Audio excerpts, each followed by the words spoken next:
Buenas tardes, mi nombre es Joan Sebastián Sandoval Cabrera. El día de hoy les voy a explicar un tema de microbiología de suelos. En la primera diapositiva observamos el contenido de lo que vamos a hablar hoy eh, y vamos a enfocarnos principalmente en las preguntas que aparecen en pantalla. Primera pregunta, explique de qué dependen los tipos de actividades microbianas y la velocidad de esas actividades. Los tipos de actividades en un ecosistema dependen de las especies presentes y el tamaño de la población, y el estado fisiológico de los microorganismos que prevalecen en el hábitat. Por otro lado, la velocidad de las actividades microbianas dependen de los nutrientes y condiciones de crecimiento que presenta el ecosistema. Factores como la temperatura, el pH y el oxígeno son fundamentales para el desarrollo de los microorganismos en la naturaleza. Ahí podemos observar una imagen que nos hace referencia a algunos microorganismos como las bacterias eh, y otro tipo de poblaciones.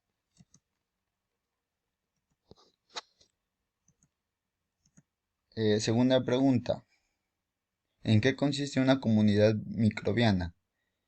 Una comunidad microbiana se conforma por dos o más grupos microbianos que viven simbióticamente. Las diferentes especies que se encuentran juntas en un hábitat son las más preparadas para crecer con los nutrientes y condiciones que allí prevalecen. Gracias a estas asociaciones se vuelven más resistentes a las condiciones que el hábitat presenta.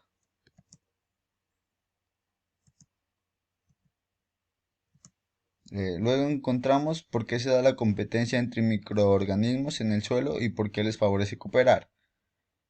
Primero que todo, la competencia se da por la búsqueda de recursos presentes en el hábitat.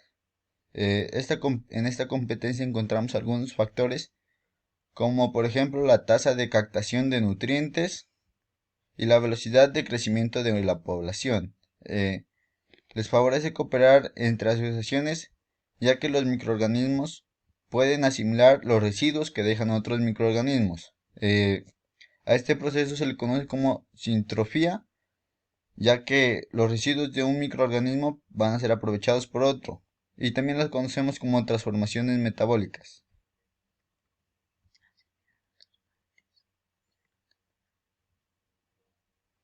La cuarta pregunta consiste en realizar un dibujo de una curva de crecimiento bacteriano. Aquí encontramos la fase de latencia, la fase de crecimiento exponencial, la fase estacionaria y la fase de muerte. La primera fase es la fase de latencia, en la cual se da cuando un cultivo microbiano se inocula en un medio fresco. Este intervalo puede ser extenso o corto, depende de los antecedentes del inocuo, la naturaleza del medio y las condiciones de crecimiento. También debemos aclarar que si cogemos una célula que ya ha estado en un cultivo y está en la fase exponencial y trasladamos a un lugar con los mismos estándares de crecimiento en la que estaba, o sea que si tiene la misma temperatura y ventilación, la fase de latencia no se producirá y se pasará directamente a la fase exponencial. Después encontramos la fase exponencial, y en esta fase la población de células se duplica en intervalos regulares, durante un periodo corto o largo según los recursos disponibles en el hábitat y otros factores. Eh, las células que crecen en esta fase están en su mejor estado de salud, y la velocidad de crecimiento exponencial varía mucho y depende de las condiciones ambientales y de temperatura y características genéticas del propio organismo. Por último encontramos la fase estacionaria y la fase de muerte. Esto sucede cuando los nutrientes se agotan o cuando se acumulan los desechos del mismo microorganismo. El crecimiento exponencial ya se termina y la población entra en fase estacionaria y por último termina el ciclo y la población muere.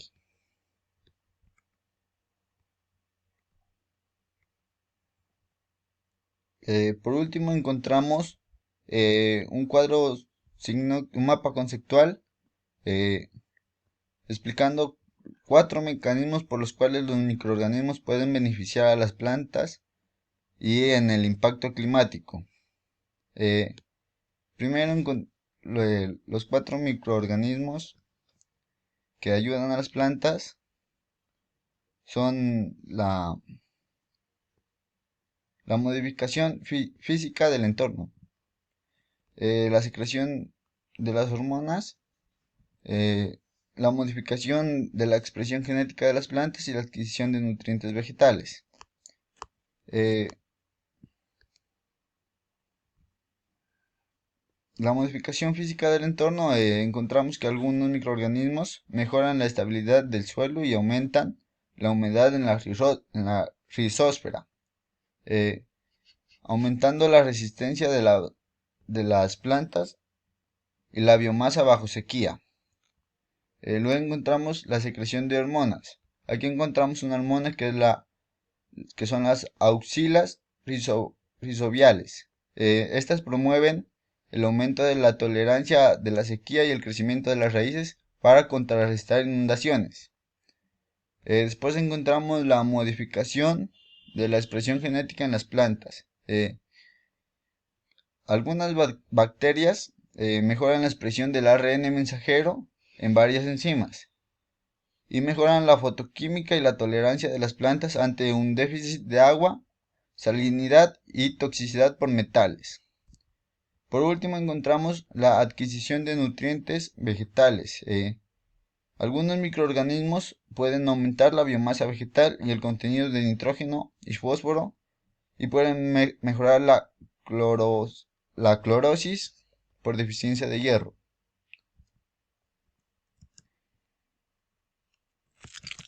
Eh, Aquí encontramos la bibliografía que nos ayudó a realizar este trabajo y muchas gracias.